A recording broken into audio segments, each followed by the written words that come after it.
Live from ABC 7, this is News at 7.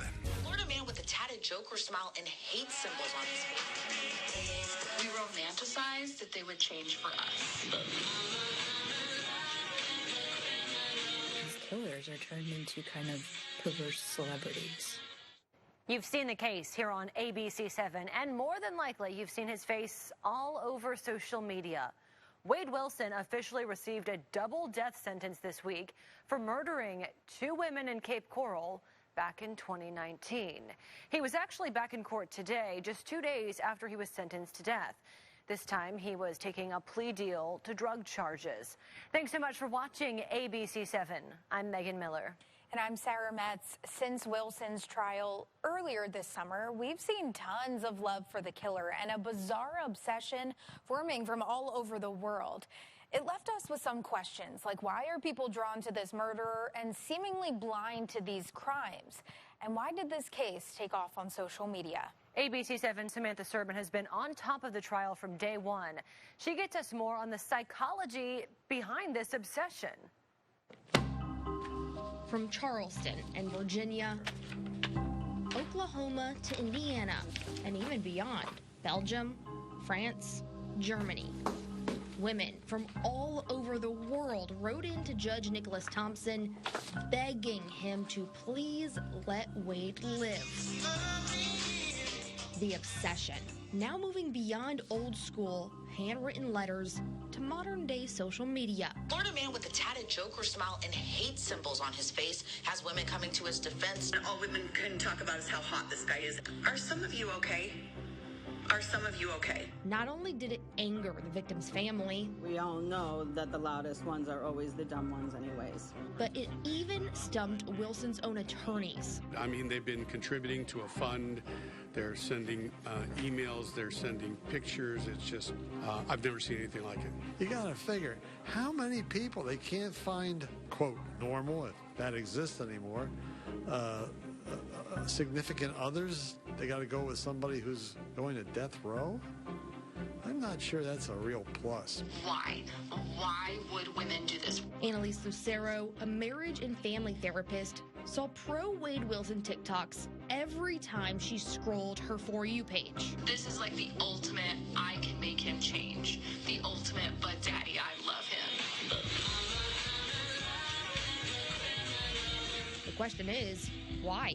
I think it's great that we're asking these questions about like what's driving women to this kind of behavior. There's definitely an element of what we call hybristophilia. It's a psychological term for individuals who develop romantic or sexual feelings for criminals. Is it his looks, his background, the case itself? And this is sort of the ultimate bad boy, but also it's kind of being able to be with the ultimate bad boy, but in a safe way. There's no chance that you're going to get, physically hurt. And a lot of them have that empathy and relate to, my mother abandoned me, my family was messed up.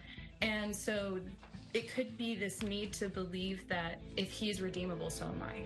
Despite claims of, quote, being a friend, caring unconditionally for Wade, and believing he's innocent, ignoring that he is nothing more than a vicious killer and about the most poor representation of a man there could ever be.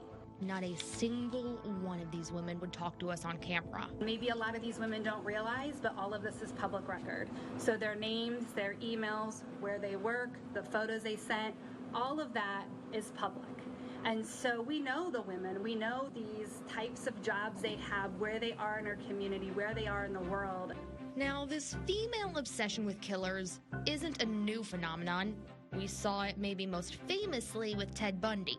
People want their monsters to look like monsters.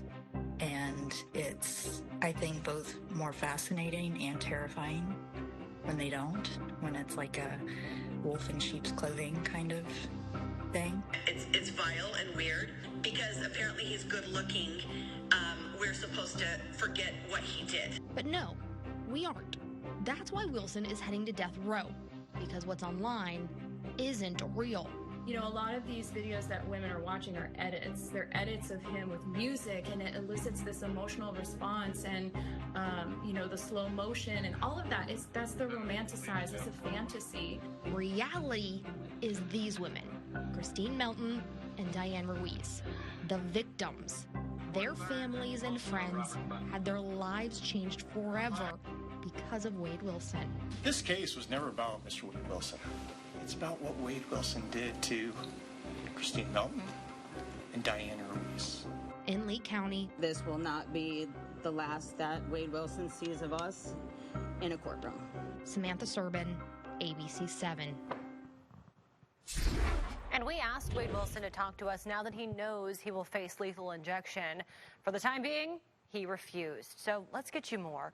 Throughout this entire trial, there has been an element of celebrity and a ton of social media attention surrounding Wilson and his case, as you just saw. Even people who put Wilson in his place are fed up with the fanfare.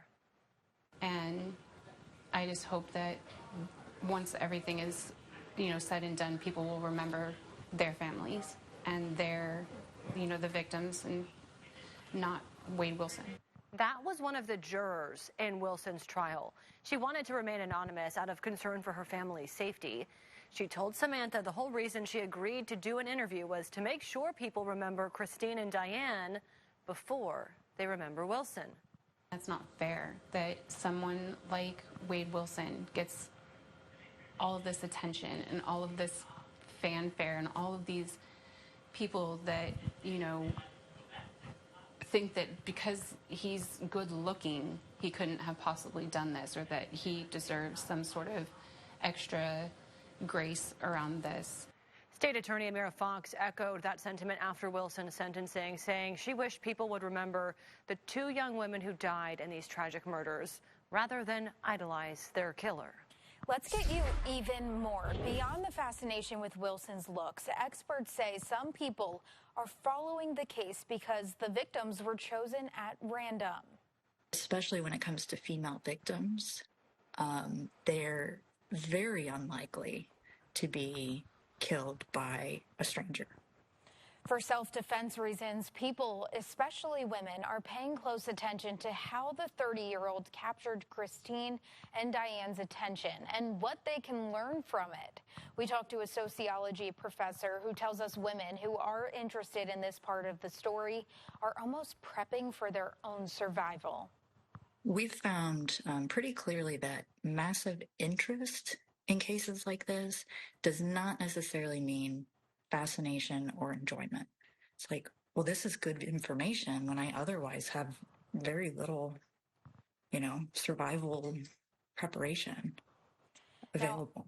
Now, as for Wilson, his lawyers actually plan to appeal his death sentence. They hope that the case makes it to the Supreme Court to overturn Florida's new law that no longer requires a unanimous verdict for the death penalty. We'll be back in court on September 16th. If you want to get even more on the psychology behind the Wade Wilson superfans, head to our website, abc-7.com. You can read Samantha Serbin's in-depth article exploring each reason why some people may be attracted to killers. She even explains why Wade's tattoos may have something to do with the infatuation. Make sure to go to our website and download the ABC7 app to get more on how this killer turned the internet upside down.